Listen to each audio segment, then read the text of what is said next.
Good morning all. ഞാൻ Ramakrishnan T V, SEBI registered research അനലിസ്റ്റാണ്. ഈ വീക്ക്ലി പോഡ്കാസ്റ്റ് കേട്ടതിന് ശേഷം ഡിസ്ക്ലെയിമർ കൂടി വായിച്ച് നോക്കണമെന്ന് താല്പര്യപ്പെടുന്നു. വളരെ നല്ലൊരു ആഴ്ചയായിരുന്നു കഴിഞ്ഞ ആഴ്ച ഗ്ലോബൽ സ്റ്റോക്ക് മാർക്കറ്റുകൾക്ക്. നമ്മൾ അമേരിക്കൻ മാർക്കറ്റിൻ്റെ കാര്യം നോക്കുകയാണെങ്കിൽ അമേരിക്കൻ മാർക്കറ്റുകൾ പുതിയ റെക്കോർഡ് ഹൈയിലാണ് കഴിഞ്ഞ ആഴ്ച ക്ലോസ് ചെയ്തിട്ടുള്ളത്.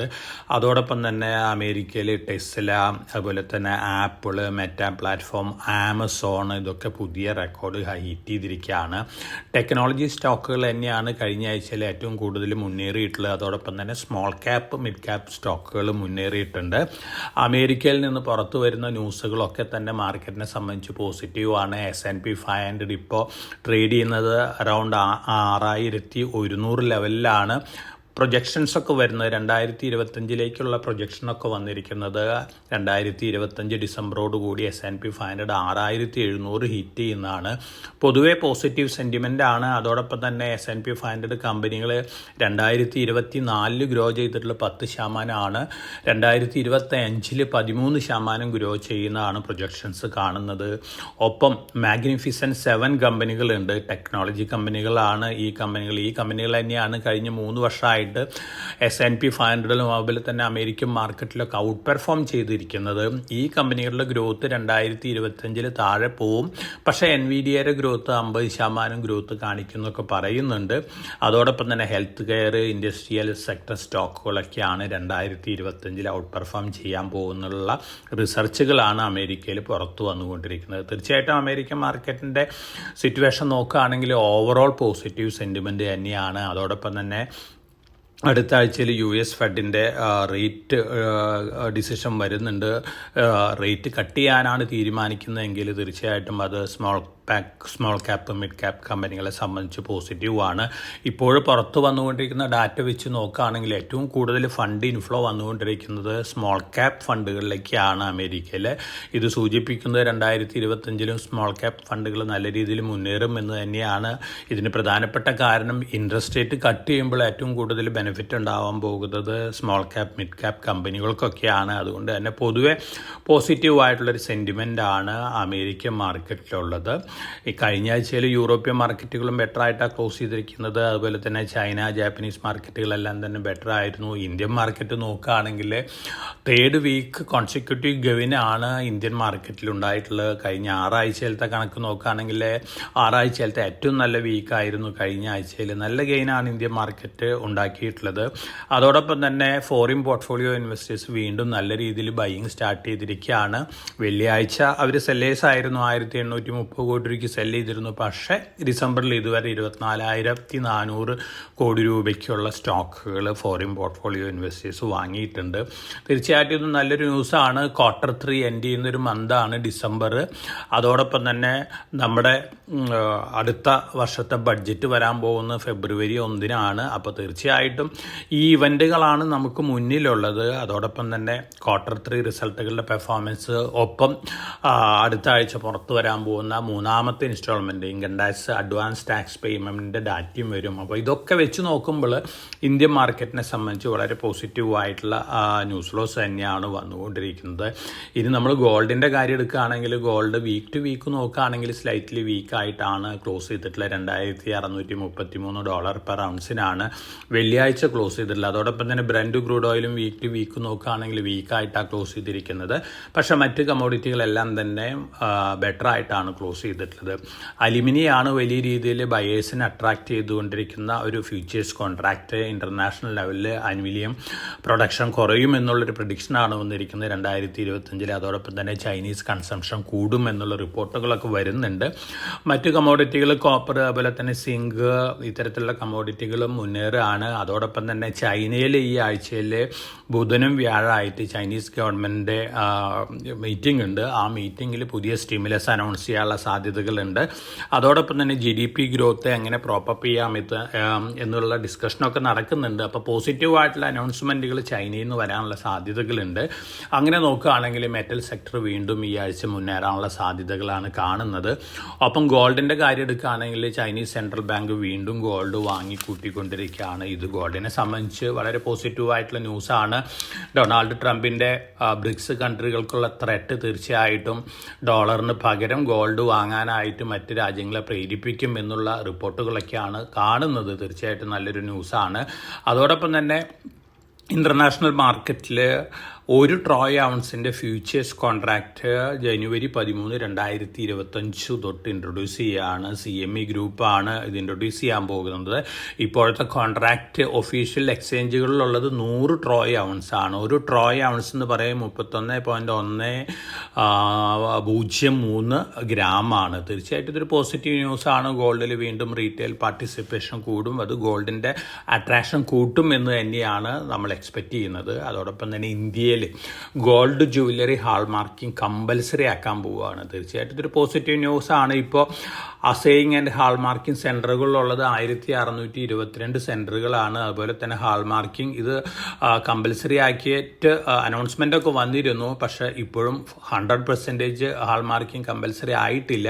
പക്ഷേ ഹാൾമാർക്കിംഗ് അനൗൺസ് ചെയ്തതിന് ശേഷമുള്ള രജിസ്റ്റേർഡ് ജുവല്ലേഴ്സിൻ്റെ എണ്ണം ഇപ്പോൾ 1,94,039 ഉയർന്നുണ്ട്. അപ്പോൾ ഇന്ത്യയിലും ഒരു ഗോൾഡ് ഫ്രൻസി വരാനുള്ള ചാൻസസ് ഒക്കെ ഉണ്ട്. അതുകൊണ്ട് തന്നെ പൊതുവെ ഗോൾഡിനെ സംബന്ധിച്ച് നോക്കുകയാണെങ്കിൽ ഗോൾഡ് ETF ഇൻഫ്ലോ നോക്കുകയാണെങ്കിലും നല്ല രീതിയിലുള്ള ഇൻഫ്ലോ ഒക്കെയാണ്. അപ്പോൾ ആസ് എ കമ്മോഡിറ്റി ഗോൾഡ് ഒരു ലോങ് ടേം ഇൻവെസ്റ്റ്മെൻറ്റ് തന്നെയാണ്. മാർക്കറ്റ് താഴെ വരുമ്പോൾ ETF പോലുള്ള ഫണ്ടുകളിൽ ഇൻവെസ്റ്റ് ചെയ്യുന്നതായിരിക്കും സ്മോൾ ഇൻവെസ്റ്റേഴ്സിനെ സംബന്ധിച്ച് നല്ലത്.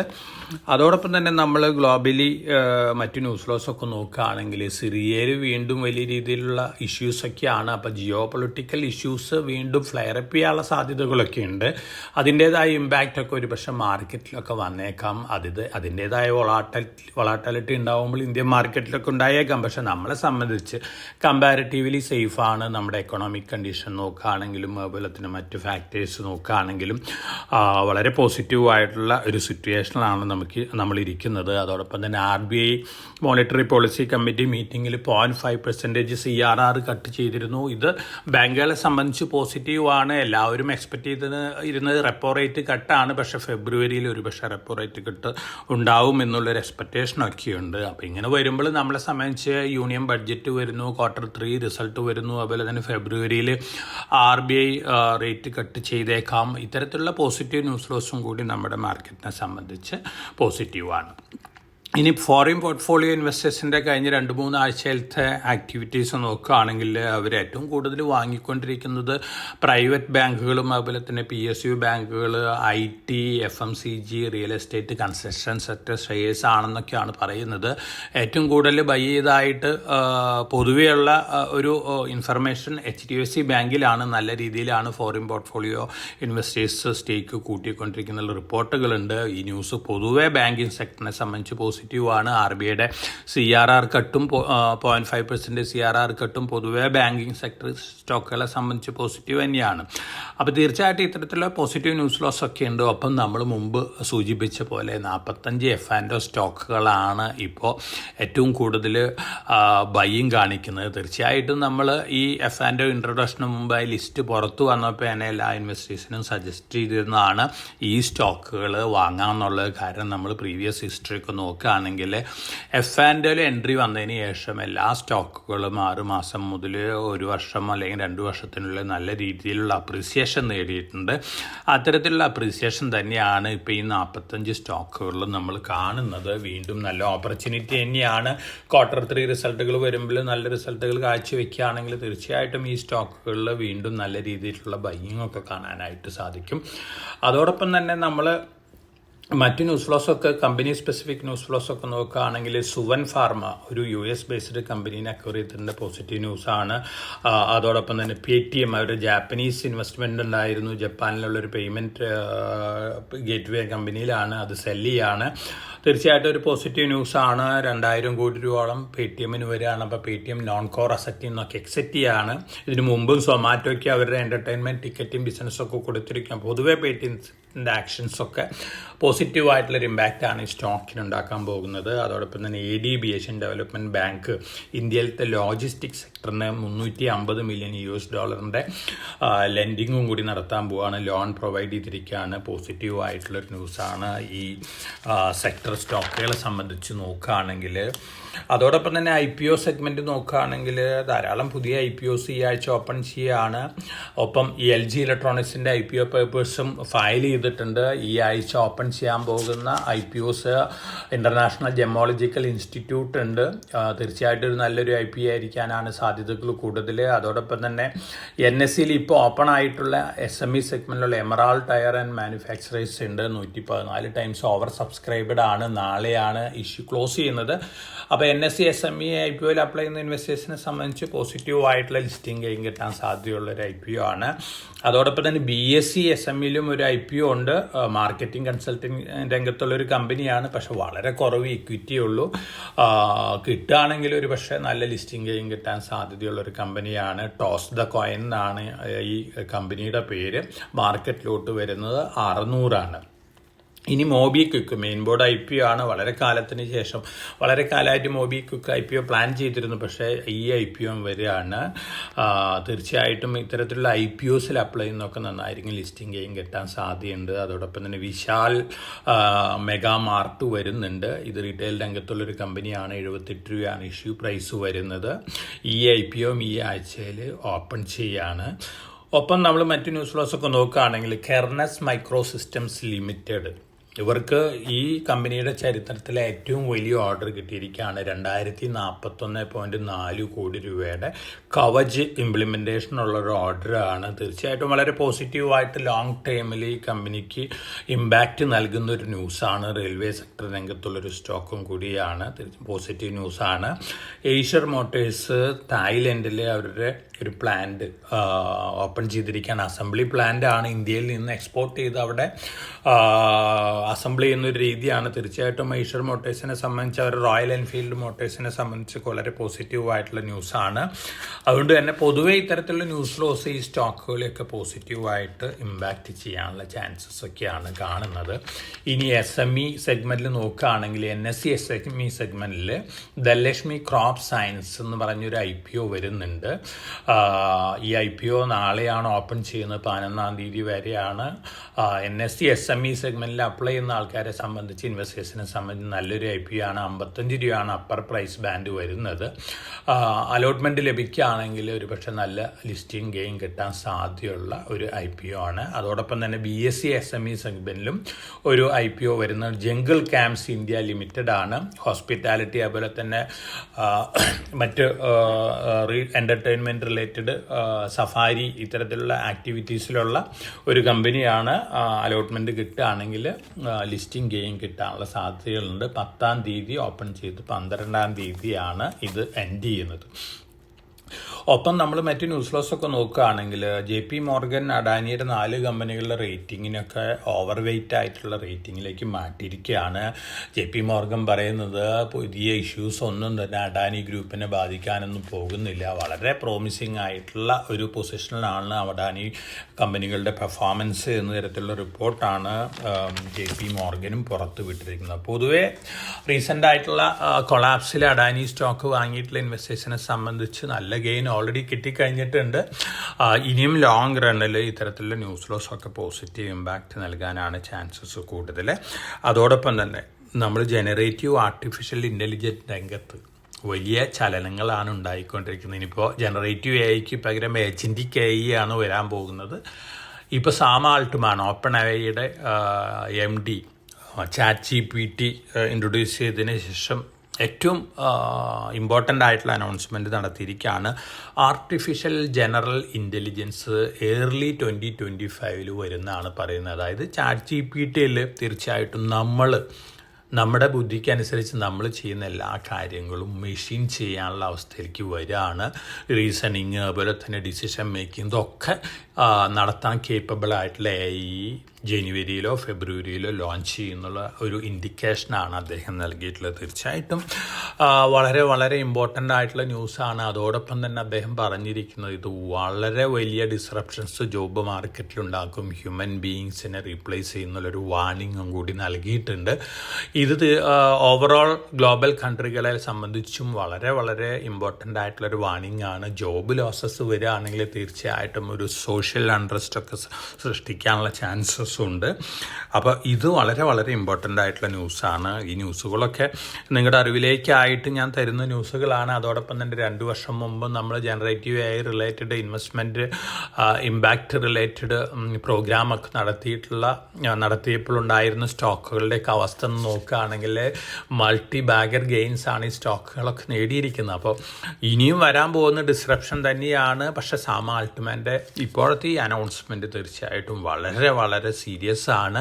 ഹ്യൂമൻ ബീയിങ്സിനെ ഡിസ്പ്ലേസ് ചെയ്യും, ജോബ് ലോസസ് ഉണ്ടാവുന്ന അദ്ദേഹം തുറന്ന് പറഞ്ഞിരിക്കുകയാണ്. അപ്പോൾ ഗവൺമെൻറ്റുകൾ ഗ്ലോബലി ഇതിന് അനുസരിച്ചുള്ള ഡിസിഷനൊക്കെ എടുക്കാനുള്ള ചാൻസസ് ഉണ്ട്. അല്ലെങ്കിൽ വലിയ രീതിയിലുള്ള സോഷ്യൽ അൺട്രസ്റ്റൊക്കെ ഇത്തരത്തിലുള്ള പുതിയ ഇന്നോവേറ്റീവ് ആയിട്ടുള്ള ഐഡിയാസ് വരുമ്പോഴും ഉണ്ടാവാനുള്ള ചാൻസസ് ഉണ്ട്. ഇതൊക്കെയാണ് ഈ ആഴ്ചയിലത്തെ market news flows, general news flows ഒക്കെ. ഇനി നമ്മൾ US ഫെഡിൻ്റെ ഡിസിഷൻ, അതുപോലെ തന്നെ Q3 റിസൾട്ട് ഇന്ത്യയിൽ ജനുവരി 2nd വീക്കോടുകൂടി വന്നു തുടങ്ങും. യൂണിയൻ ബഡ്ജറ്റ് ഫെബ്രുവരി 1 വരും. തീർച്ചയായിട്ടും യൂണിയൻ ബഡ്ജറ്റിന് മുമ്പുള്ള കുറേ ഡിസ്കഷൻസൊക്കെ ആയിരിക്കാം മാർക്കറ്റിൽ ഇമ്പാക്റ്റ് ഉണ്ടാക്കാൻ പോകുന്നത്. അതോടൊപ്പം തന്നെ നമ്മൾ നിഫ്റ്റിയുടെ കാര്യം നോക്കുകയാണെങ്കിൽ ഇപ്പോഴത്തെ അവസ്ഥയിൽ നിഫ്റ്റി വീണ്ടും മുന്നേറാനുള്ള സാധ്യതകളാണ് കാണുന്നത്. ഒരുപക്ഷെ 25,200 ലെവലിലേക്ക് ഈ മന്തിൽ നിഫ്റ്റി വരാനുള്ള ചാൻസസ് ആണ് നമ്മൾ മൂവിങ് ആവറേജസ് സ്റ്റഡി ചെയ്തിട്ട് ഒരു എക്സ്പെക്റ്റേഷൻ ഉള്ളത്. ആ ലെവലിൽ തന്നെയാണ്.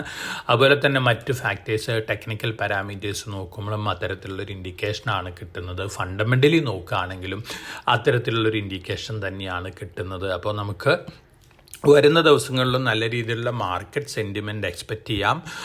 തീർച്ചയായിട്ടും ജിയോ പൊളിറ്റിക്കൽ ടെൻഷൻസ് വഷളാവുകയാണെങ്കിൽ അതിൻ്റേതായ ഇമ്പാക്റ്റ് ഒക്കെ ഉണ്ടാവാം. അല്ലാത്ത പക്ഷം ഇന്ത്യൻ മാർക്കറ്റ് വീണ്ടും മുന്നേറാനുള്ള സാധ്യതകളാണ് കാണുന്നത്.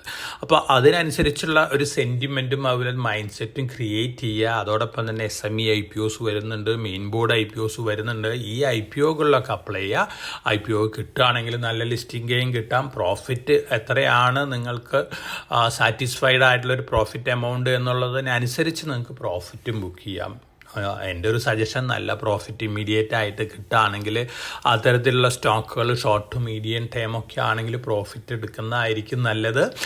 അല്ലാത്ത പക്ഷം വളരെ ലോങ് ടൈം ആണെങ്കിൽ മാത്രം കീപ്പ് ചെയ്യുക. ഒപ്പം ലിസ്റ്റ് ചെയ്തിട്ടുള്ള പല സ്റ്റോക്കുകളും നല്ല പ്രൈസ് ലെവലിലൊക്കെ ട്രേഡ് ചെയ്യുന്നുണ്ട്. ആ സ്റ്റോക്കുകളും മാർക്കറ്റ് റിയാക്ഷൻ വരുമ്പോൾ ലോങ് ടൈമിലേക്ക് വാങ്ങുക. ഇതിനെല്ലാം പുറമെ റിസ്ക് എടുക്കാൻ താല്പര്യമില്ലാത്ത investors, mutual fund, new fund offers വരുന്നുണ്ട്. ധാരാളം പുതിയ ഫണ്ടുകൾ വരുന്നുണ്ട്. പല കാറ്റഗറി ഫണ്ടുകൾ വരുന്നുണ്ട്. ഇനി ഒരു പക്ഷേ ഭാവിയിൽ അടുത്ത ദിവസങ്ങളിൽ അല്ലെങ്കിൽ അടുത്ത മാസങ്ങളിലൊക്കെ ജിയോ ഫൈനാൻഷ്യൽ സർവീസസിൻ്റെ ETF-കളും വരാം. ETF-കൾ വരുമ്പോൾ തീർച്ചയായിട്ടും വലിയൊരു ഓപ്പർച്യൂണിറ്റിയാണ് ഉണ്ടാകാൻ പോകുന്നത്. അതോടൊപ്പം തന്നെ മ്യൂച്വൽ ഫണ്ടുകളുടെ 10 ലക്ഷം മിനിമം ഇൻവെസ്റ്റ്മെൻ്റ് ഉള്ള റിസ്കി പ്രൊഡക്റ്റും വരാൻ പോവുകയാണ്. അപ്പോൾ ഇത്തരത്തിലുള്ള പ്രൊഡക്റ്റുകൾ അവൈലബിലിറ്റി കൂടുകയാണ്.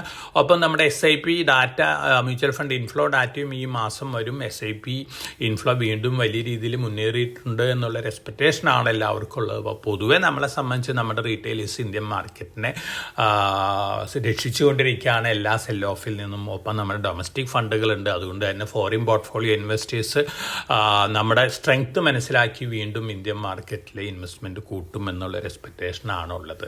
അപ്പോൾ എല്ലാവർക്കും നല്ലൊരു ഇൻവെസ്റ്റിംഗ് വീക്ക് ആശംസിച്ചുകൊണ്ട് ഞാൻ ഇന്നത്തെ വീക്ക്ലി പോഡ്കാസ്റ്റ് ഇവിടെ അവസാനിപ്പിക്കുകയാണ്. Thank you.